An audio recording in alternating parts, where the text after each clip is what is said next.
On today's menu is a masala tofu recipe. Now, if you're on a vegan diet, I have another video on masala tofu, and I will be leaving the link to that video in the description box.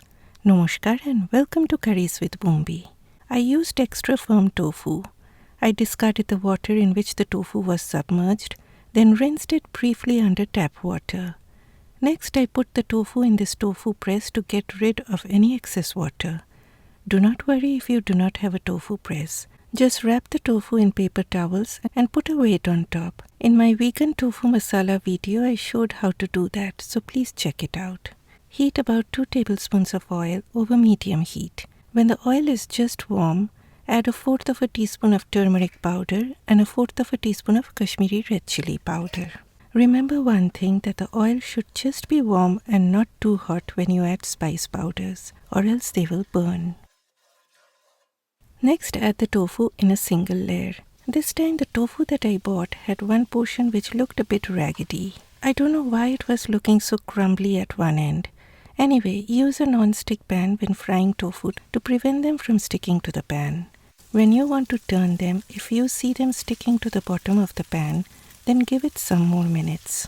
If you try doing tug of war with the tofu, then it will be a disaster. So show some love whenever you cook with tofu. Once they get lightly browned on both sides, take them out. Okay, I added 2 tablespoons of oil to the pan and 2 tablespoons of my homemade ghee. Add a dry bay leaf and a teaspoon of cumin seeds. Allow the seeds to sizzle in the oil.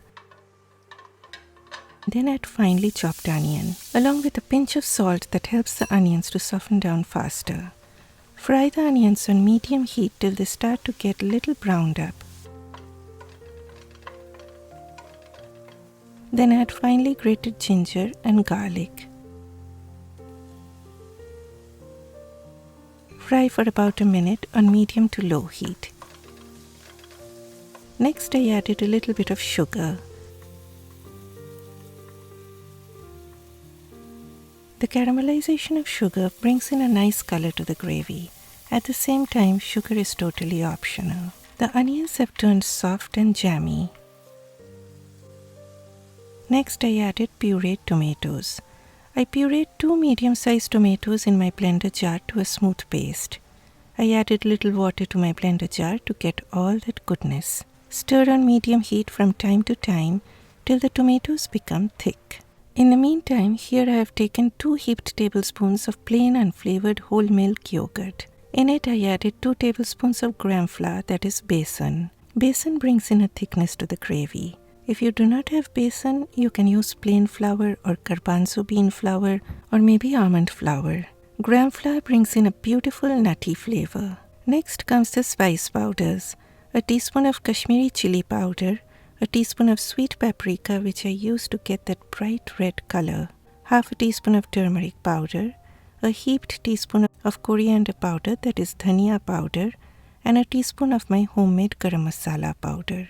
If you use store-bought garam masala, use 2 teaspoons. Add half a cup of water and mix very well to get a smooth texture. Whenever you cook with yogurt, take out the yogurt from the refrigerator at least 30 minutes before cooking to prevent the yogurt from splitting. Using a wire whisk like this makes the job much easier to get rid of the lumps and attain a smooth texture. The tomatoes have turned thick, and as you can see, the oil is leaving the sides. So lower the heat of the stove to low and add the yogurt spice mix.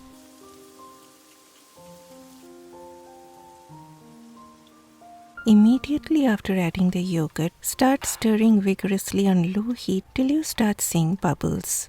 Please do not let go of your spoon and keep stirring till you see those bubbles. Stirring continuously will prevent the yogurt from splitting. See those bubbles showing up? That is an indication that the yogurt is well mixed. You can now give some rest to your tired hand, but do stir it quite frequently till you start seeing the oil surfacing on top and leaving the sides. At this point, I added a cup of hot water.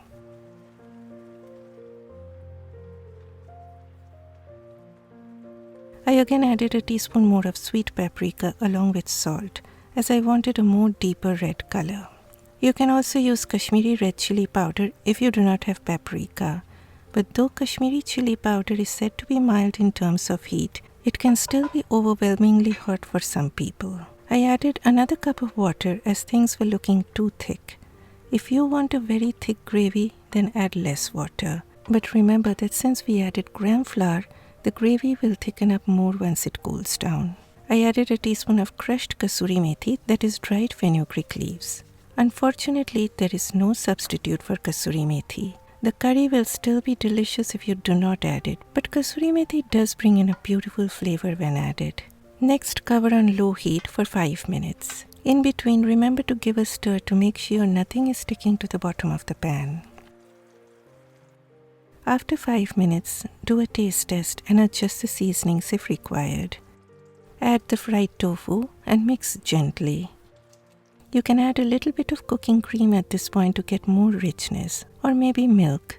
I didn't find it necessary, so I skipped it.